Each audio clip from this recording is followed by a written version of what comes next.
Hi, today we will be continuing our study on the samurai.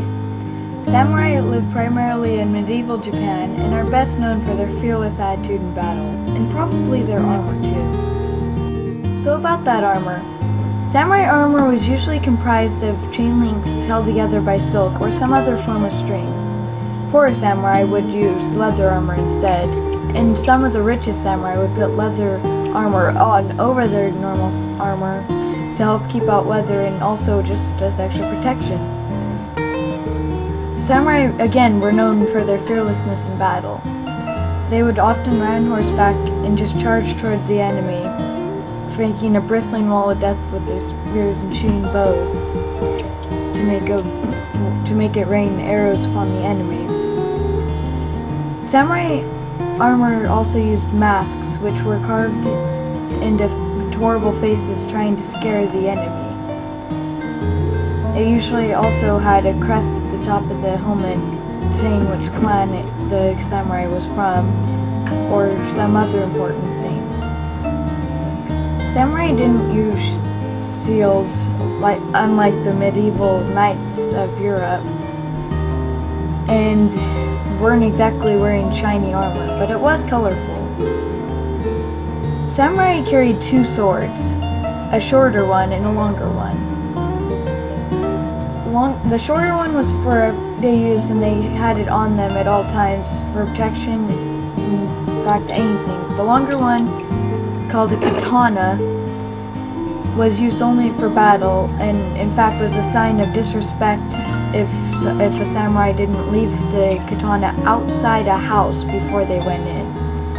Carrying it inside the house with them was a show that they wanted war, or to kill, etc. In fact, they carried this fearlessness to a whole new level than anyone would think. And rather than being captured by the enemy or killed by the enemy, they would commit ritual suicide called seppuku. To commit seppuku, a samurai would stab himself or herself repeatedly in the stomach, going from the chest area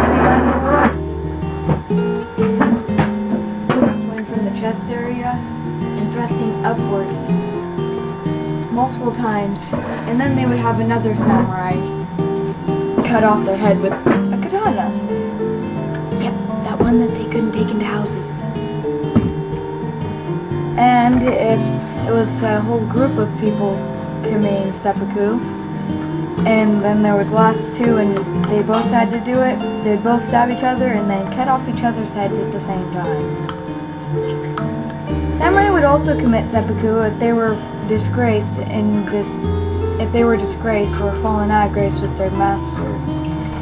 This was a sign of loyalty and honor, and it would give them and their whole family back the honor. In fact, it would oftentimes give them more honor than they originally had.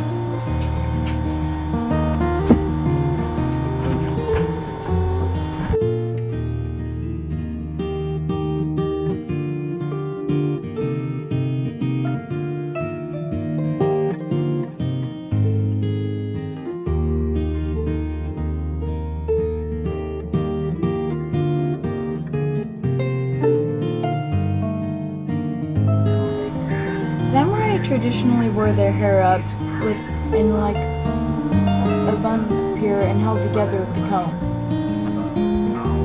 To illustrate, it looks something like this. See the thing on top of the head up there? Yes, that is the hair. It was held together right here. Yeah, that was basically tied together, and there's the hair, and see that thing right there? That's the comb. So, it's representation. Hang on, I'm gonna get rid of the effects real quick.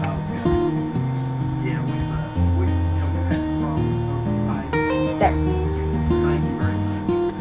Now, samurai could become ronin, or masterless samurai. If they fell out of favor with their master died, or they could disgrace themselves so badly that they just became ronin. Japan was based on a feudal system, and ronin were a step below the samurai. Since we're at the bottom, but that's not important. So, it wasn't exactly the same deal. So, again, with the seppuku, this was a way someone who's fallen out of disgrace. A lot of samurai, instead of just becoming ronin, they would again commit seppuku to try to regain back their honor and their family's honor in return. At this time, also believed in family, as in ancestors and the ones that were before them. In fact, we're studying what had altar stuff to help commemorate and remember them. Kind of like the Mexican Day of the Dead. Same principle, but instead of remembering the dead, it was remembering their life, so they would never get forgotten. So, seppuku, again, was quite brutal. When I mentioned about he or she, it was actually quite rare for a woman to be a samurai. In fact, as far as I know, there's only been 2 recorded instances of this. Why, I have no clue, but Japanese people in this time and era believed primarily in Shinto and Buddhism. Shinto is a belief that everything is comprised of spirits, and is basically a nature religion. Buddhism is the study of meditation, and I'm not very good on the religions, I'm sorry. But samurai did believe in this too. And even though they were out killing and slaying and doing all this, they still did practice religion. In fact, many of them were both.